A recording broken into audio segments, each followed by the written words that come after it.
嗱，我有好多客人咧都係咁問我，倫敦有冇啲咩好嘅物業咧？就算佢哋買咗曼城，唔止一間兩間都好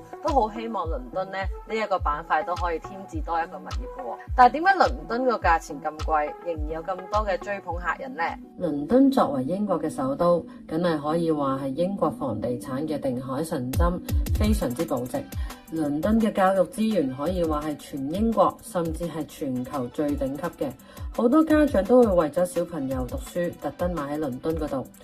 加上匯率依家都幾抵，法律又穩陣，啲學校又勁。12 Trees Park 就係喺東倫敦 Zone 2呢一帶，仲要係政府嘅重點發展區域。佢亦都係一個非常之罕有嘅鐵路站上蓋物業，有5條線嘅交匯，一個站就可以去到 Stratford， 3個站就可以去到金絲雀碼頭，15分鐘咧可以覆蓋到倫敦嘅黃金三角。鐵路站上蓋嘅物業向來都最保值，交通方便，租客搶住租，二手市場亦都搶手，升值能力非常之強。呢個項目由細1房到3房同埋頂層複式都有超大嘅綠化空間，覆蓋 WiFi 嘅公園、健身室、私人影院、共享工作空間，一應俱全。而我自己個物業咧就係喺2021年嘅6月嘅時候買嘅，嗰陣時係買一個1房嘅單位啦，咁大概44個 square meter 左右，咁我仲好記得個價錢係大概44萬7。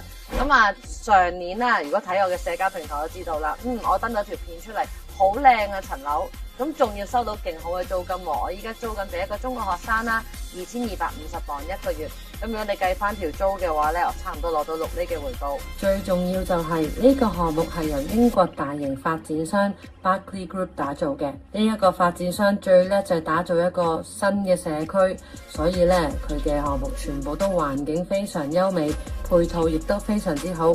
非常之準時交樓。總結一句，買倫敦就係要買穩陣、買保值同埋買長期嘅增長。倫敦咧就真係從來唔會缺買家嘅，缺嘅咧就係呢一個時機同埋眼光啦。如果大家有興趣12 Trees Park嘅話咧，咁歡迎去揾我哋可以俾多啲資訊俾大家。